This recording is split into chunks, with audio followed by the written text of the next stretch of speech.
Good morning, good afternoon, good evening, everybody. Welcome to this episode of the Nut Closer Show. As always, I'm your host, Scott Carson. Excited to be here, as always, with you. I'm coming to you live from here in Disney World, or as I like to call it, Rat World here. But we're literally here today. Just got to give first of all, a big shout out to everybody that showed up last night at the Orlando Note Closers group, especially in particular to our buddy Todd LaPierre, who actually organized the event. He's the one that runs the meetup group. He did a fabulous job at marketing the event.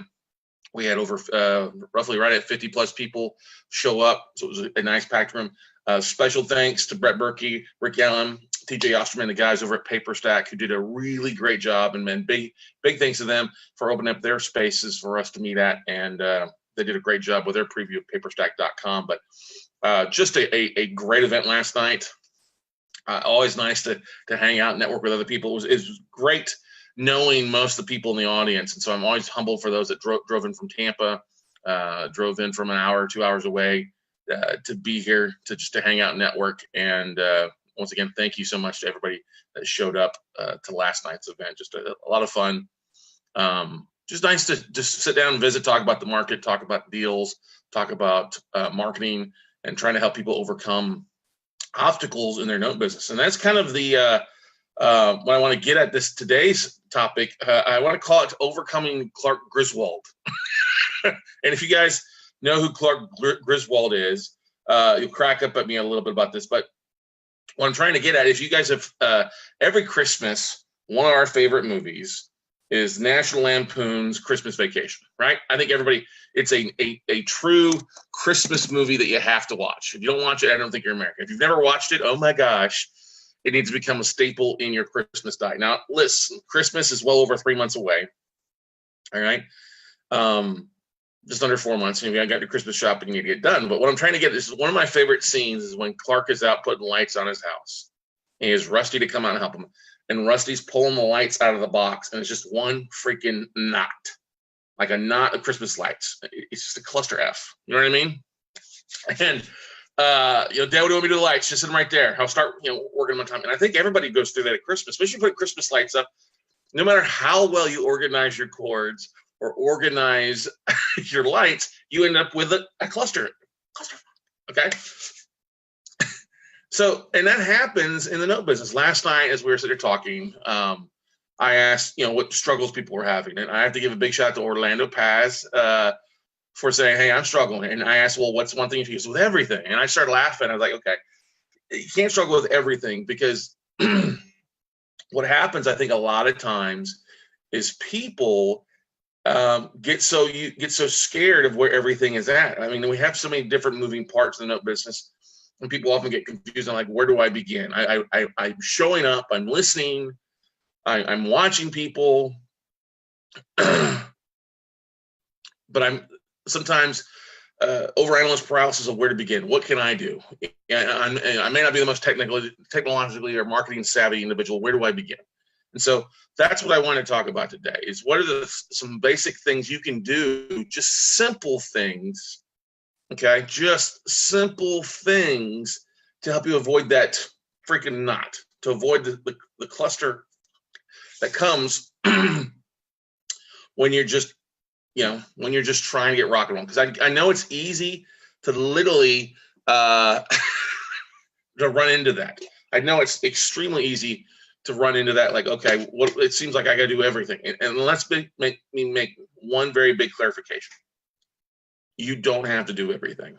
Don't do everything, okay? You run a couple plays, and once you're good at a couple plays of things, then you add something new, okay? Once you get rocking and rolling on some stuff, then you basically add something new. So what are the basic things that you guys can do to get things rocking and rolling? First and foremost is don't judge yourself to where I'm at. Don't judge yourself to where others are at. You got to run in your own lane, okay? You got to, in a little bit about like what we talked about yesterday, focus on what you can accomplish, not what everybody else is doing, because that's the first thing to drive yourself bonkers. Just because the idiot next door is putting out 20 million Christmas lights doesn't mean you need to try to beat him, okay? You may like to have one single strand around your doorway, okay?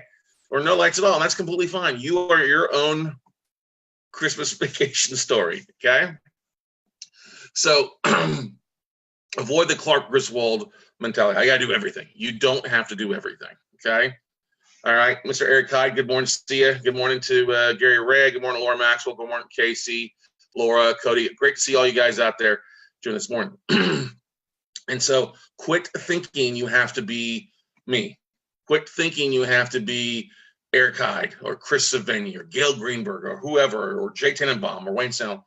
You run your own race. You are only competing with yourself. And the fact is that as long as you're doing one thing every day, you're growing your business at least 1%, one little bit extra each day, you're getting better. Okay? You're getting better at your craft. And that's what you have to work on. You have to hone your craft on a daily, weekly, monthly basis. All right.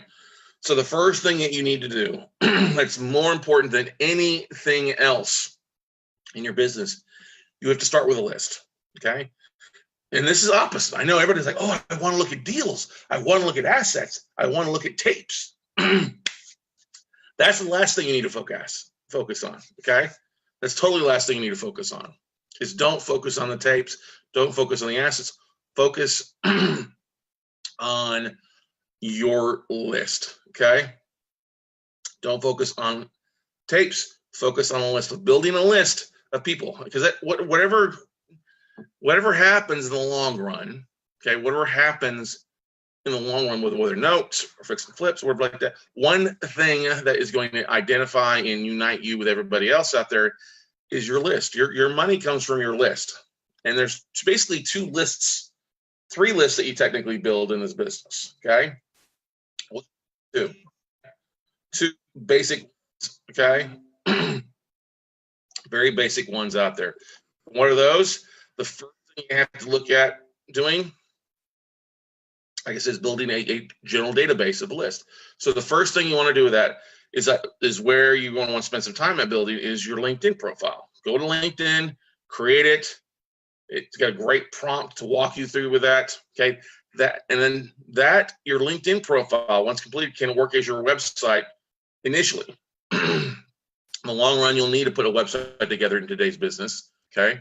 But initially, a LinkedIn will work so well with you. It'll help you find people. You connect your email to it, and it'll go out and find people in your emails, in your Gmail or whatever, and help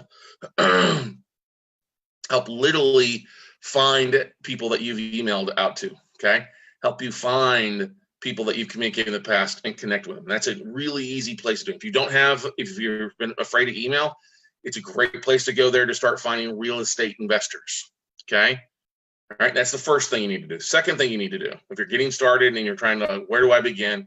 Go out to your local real estate club or go to an event. All right, go out and network with people. Like last night, there was 49 plus people there at the event.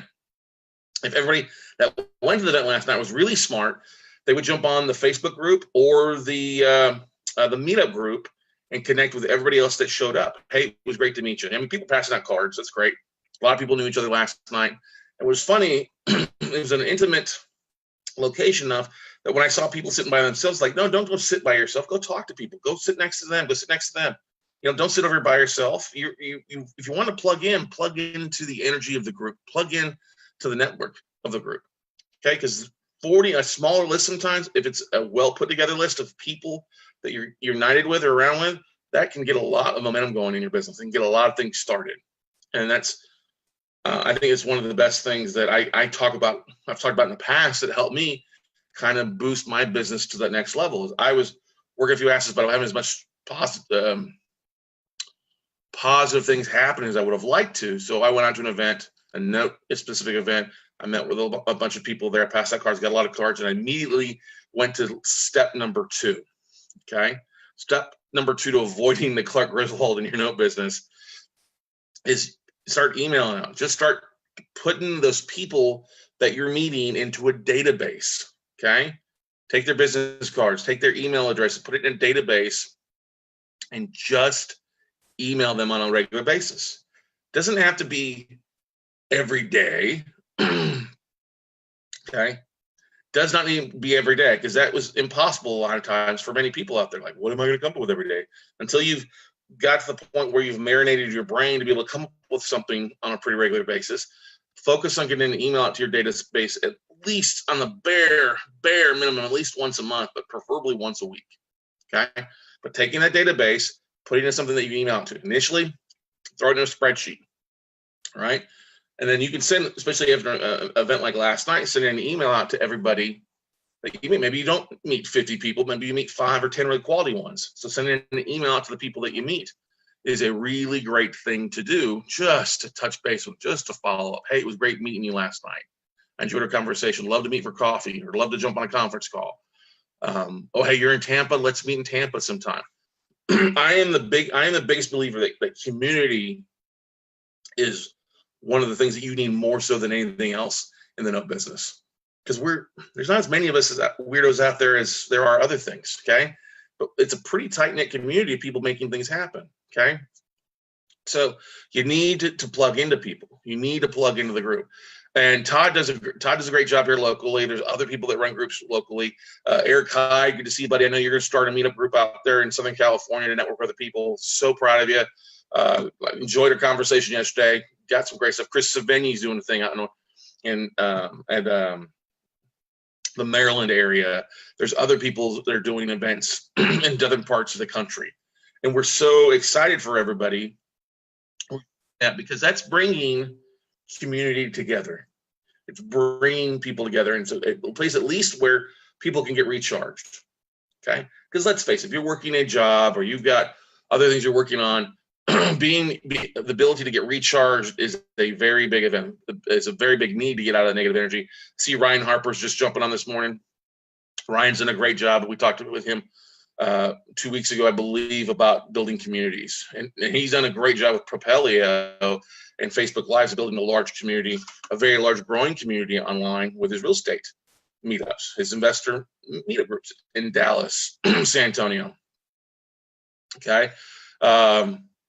There you go. 325, episode 325. What I'm trying to get at more so than anything, it doesn't have to be 500 or 900 people. When you go generic, like, hey, just a true real estate investor meetup, that can be big. You'll have a lot of people come out, but not everybody's going to fit in to your space. Not everybody's going to be a good fit for your space, because if they're doing a variety of other things, it's not going to help you.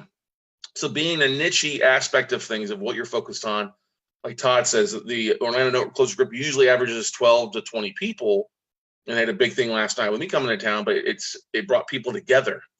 And that's what you sometimes need to do, is start off small, find an accountability partner or partners and working together, but don't be afraid to reach out to people and communicate. So like I said, first one is build your list. Okay. Second one is start contacting that list on a regular basis. Hey, what are you going on? What's your focus? What are you looking to do? Because what'll happen when you start diving, looking at assets, and one of the biggest things that helped me immediately avoid the craziness of looking at everything is identifying, I'll say, strategic partners or other note investors that were looking for specific things. So when I got in a list of small apartment complex notes that I could take on, I knew 4 or 5 people that would buy and fund those things pretty relatively immediately. So I could make money really fast. I knew what they were looking on and what their focus was, their states, what stuff they were looking for, and was able to take that. And when I got a list in, instead of being just a cluster of Christmas lights and where do I begin with this tape, I was able to say, okay, let's untangle it a little bit here. Here's who I know is interested in this list.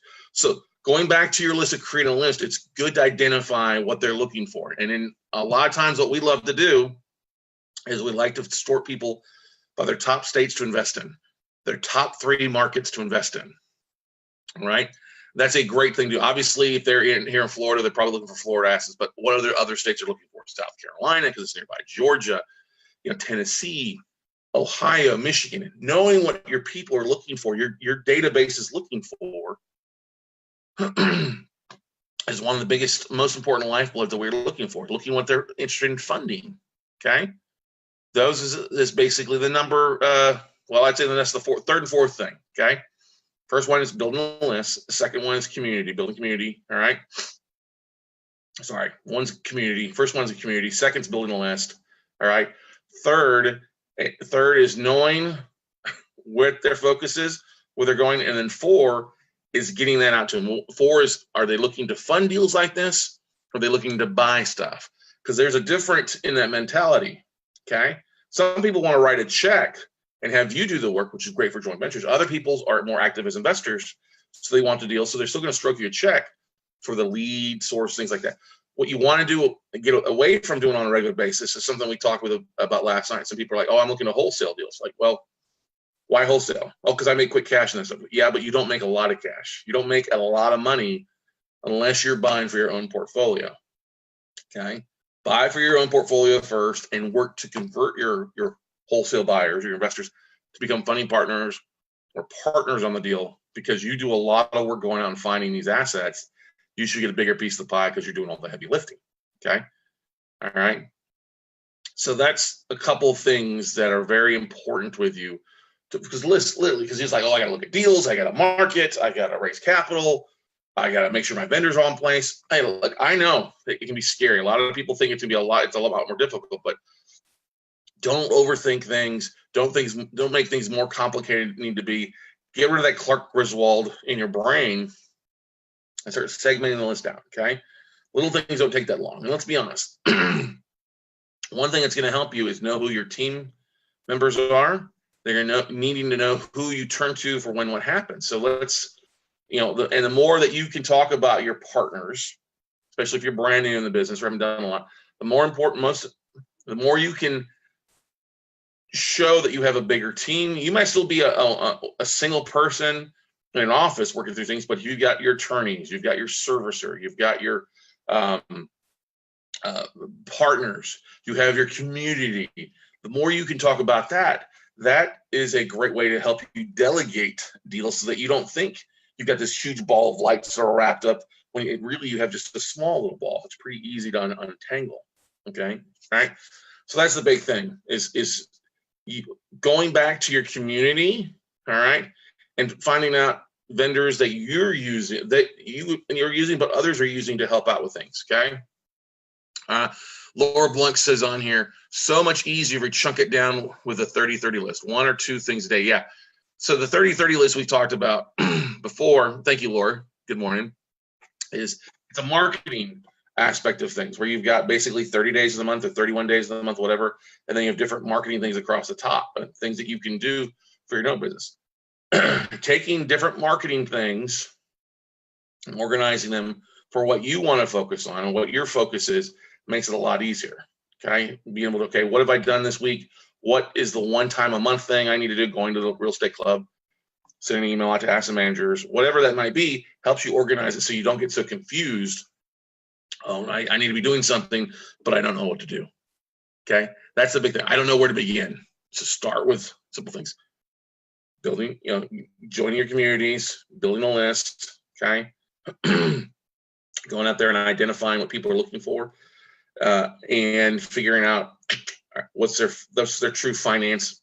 Are they funding partners, or are they wholesalers or dealers, buyers that you can sell to? The thing you want to avoid. Those, you don't want to be a bird dog for people. Okay, no offense. While a lot of people start off with bird dogs as they learn things, they get $500 to $1,000 fee for being a bird dog. You are all beyond that. Everybody on here that listens to the Closer Show, that's watching this, is beyond a bird dog. Okay, totally beyond being a bird dog. All right. You are all capable of getting a list in and finding funding partners. You don't have to be a wholesaler. You can find funding partners by just doing those couple of simple things to do. Good morning, Julianne from Chicago. Good morning, Tyler Chef, buddy. Tyler, I got to talk to you, buddy. Total space this morning on some things. So, all right. But anyway, good morning to you guys. Good morning, Ken, out there that are watching.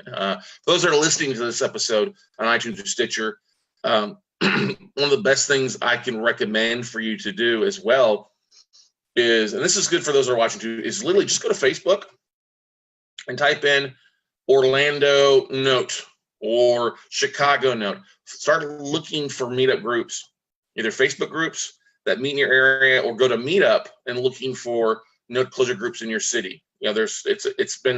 We started about 50, 55 specific meetup groups across the country for our students to network with. It wasn't something we were running. It was something we opened up for a lot of people so that they could network with, they could connect with people and meet up.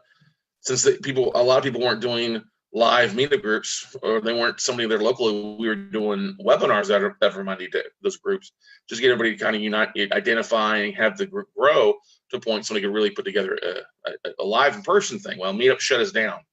They're like, oh, if you're not having regular meetups every month on this stuff in person, we're going to go ahead and shut you down. And so we spent, oh my gosh, we had, I'm not joking, 50 groups that had at least 50 people. Some had 400, some had 300, some had 200 people, and meetup shut most of them down over 30 days. And it was just like, oh, you're killing me, meetup. You're killing me. So we moved that to the Facebook groups. It's not quite as organic growth. You got to know about them. Usually from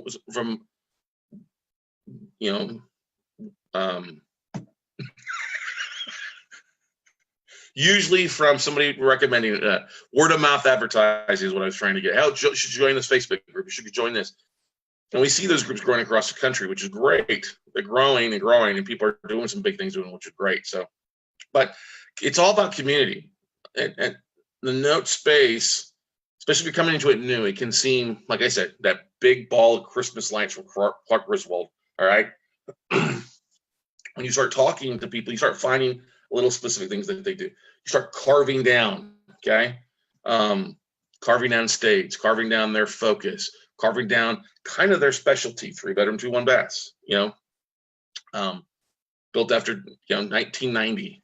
Start focusing on that stuff that will make you a little bit less crazy person, less of like, let's go tie knots, okay? You don't want to go tie knots in your business. You want to make it streamlined. You want to try to compartmentalize assets of your business. Make it easy to do it. And one thing I will tell you this, everybody runs into this as you've got a growing business.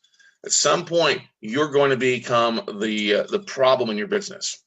What do I mean by that? Well, at some point, many of us get used to doing everything ourselves. All right.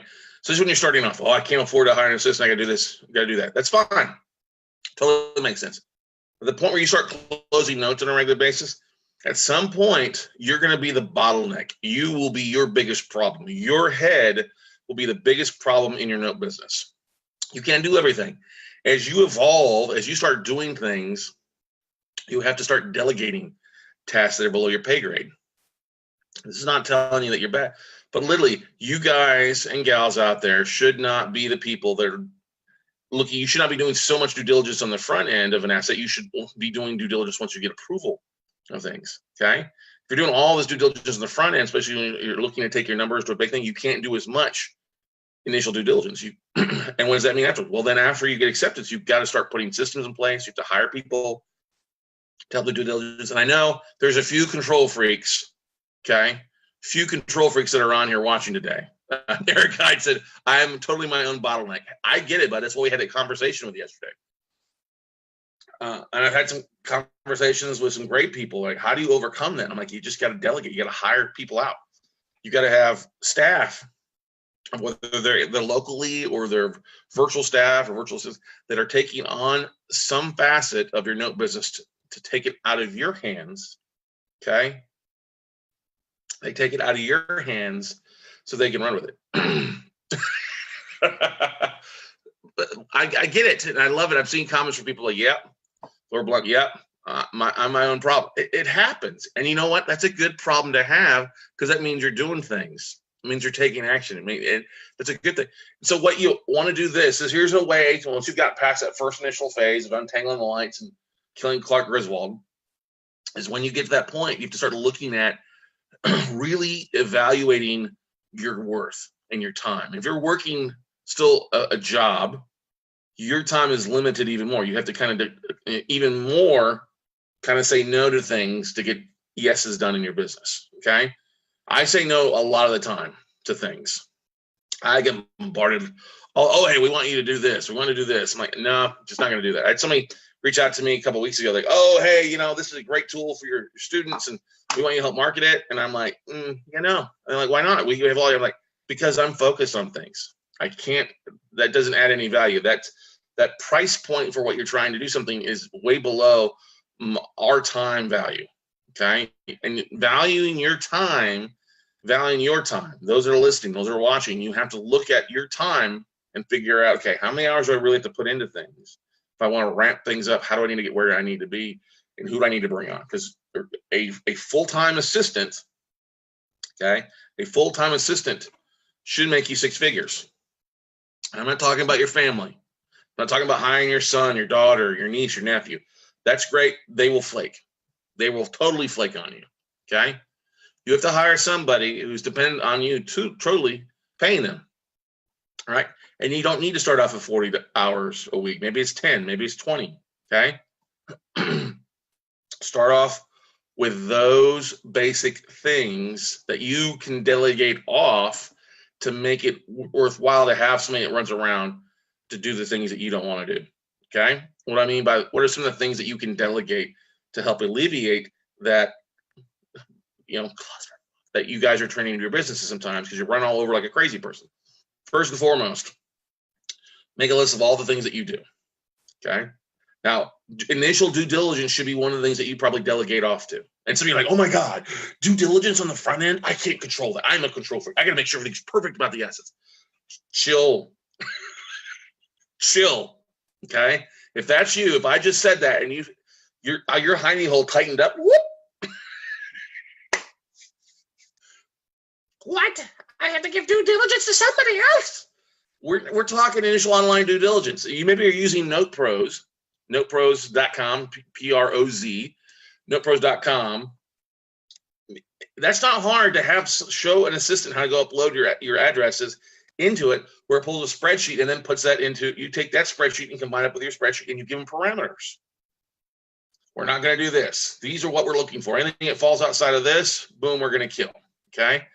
That's a very simple thing that you can use to save you hours of your time, using NotePros and then running a couple formulas. Okay, base it off of 12 months of P&I, divide that by the rough cost to get us a 30% yield. One of my proudest days is when I was traveling on a cruise and my staff ran initial due diligence on over 400 assets and narrowed it down to the top 100 we made offers on. The $1.6 million offering.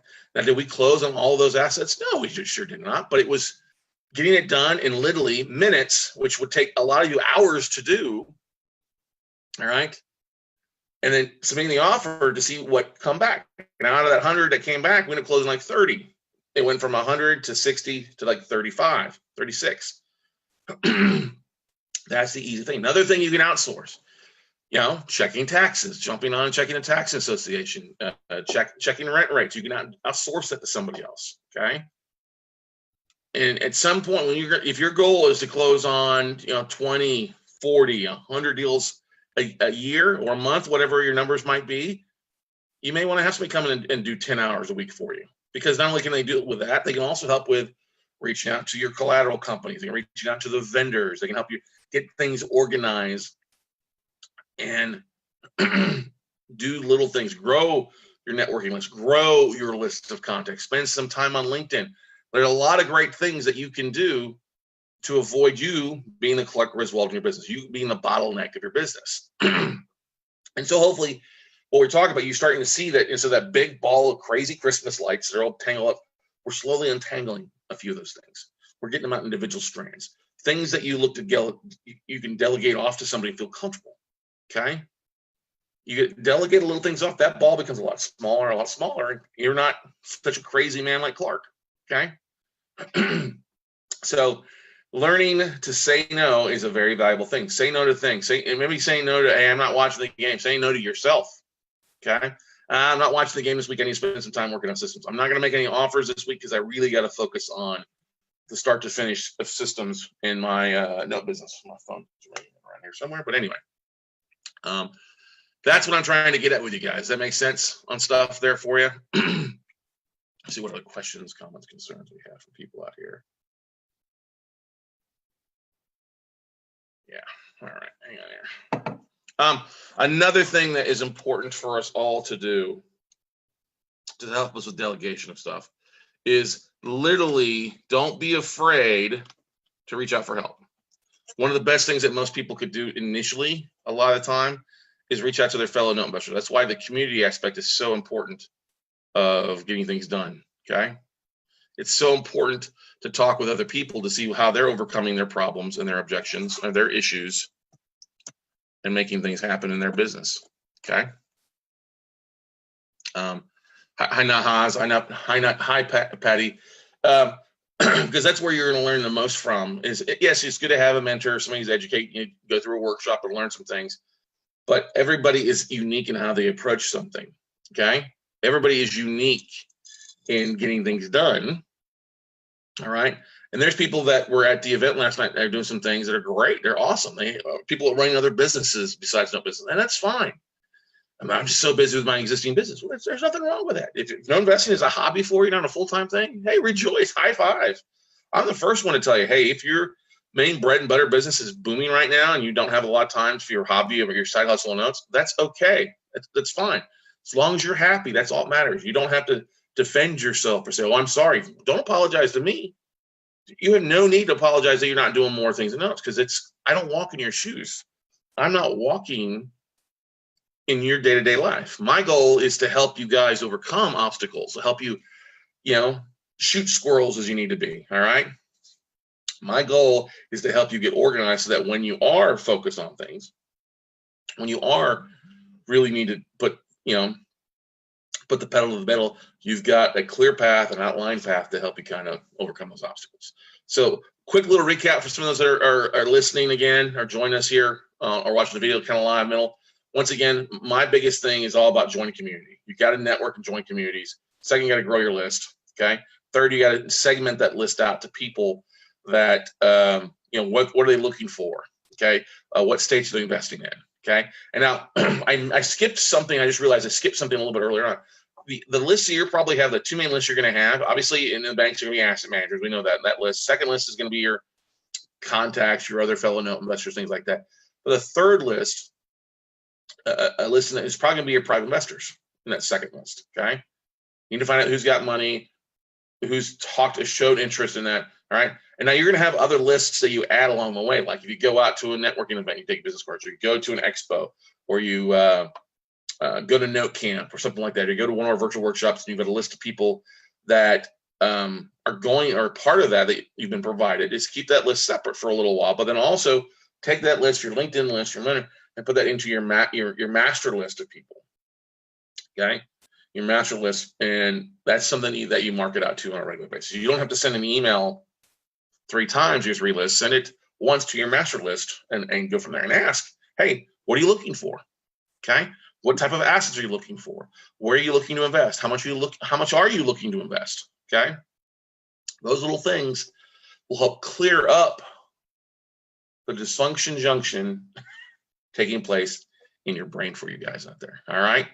So that's pretty much what I want to get at and talk today about you guys. Is I know that Christmas is 3+ months away, and a lot of you, there's a lot of stuff that we can accomplish in the last, T-minus 3+ months left in the year. But like I said last night, somebody was really nice to say, hey, I'm struggling with everything. And I'm like, well, if you're struggling with everything, that means you're not doing anything. All right. So if you're struggling with everything, what you have to do is filter out all the crap and start doing something. And the basic thing you do is join your groups, build your list, and start communicating with your list. Those are the 3 basic things you can do. Okay. Now go look at assets. Everybody loves to look at assets. Okay. But if you haven't done A, B, or C, looking at assets is not going to help, because you're not going to have people to reach out to, people that aren't going to fund it. I mean, I'm talking about those that need funding. Now, if you've got your own self-funded, you're at your own JV partners, fine. You still need a list, though, because at some point, you're going to need a list to communicate and start marketing out to. Trust me. If you can see other companies marketing for raising capital, marketing for doing things, they're usually doing bigger things than one-off assets. And that's great. But you also have a lot of investors that are doing one-off assets that are still marketing out there. And those guys and gals are getting ahead of everybody because they're putting in that foundation now on the front end, instead of waiting on the back end to start marketing when it's too late at that point. They're too far behind the 8 ball to make things happen. When you wait till the very end when you need it, you might as well start now. Putting that foundation in place, start communicating with people, start talking with investors, start going out and networking so you have an amazing audience when you need one. All right. So that's all that I've got for you guys and gals out there today in this episode of the Note Closer Show. Excited, tomorrow we'll be having my buddy Keith Baker on as a guest for the Private Lenders podcast. He's coming on to talk tomorrow. Glad and excited to have him on the show tomorrow. Like I said, I'm here in Disney World in Florida, running around, just kind of helping out with this wedding that we're at, running errands and getting things done up to the, I'm the gopher for the most part, which is fine. It was kind of nice to run around and get some things done. But once again, guys, don't be afraid to take that big cluster of a light bulb bundle and start untangling it a little bit, your business, and keeping the activities very simple, not complicated. Simple activities lead to a great business. So have a great day, guys. Go out, make something happen, and we look forward to seeing you all at the top. Bye.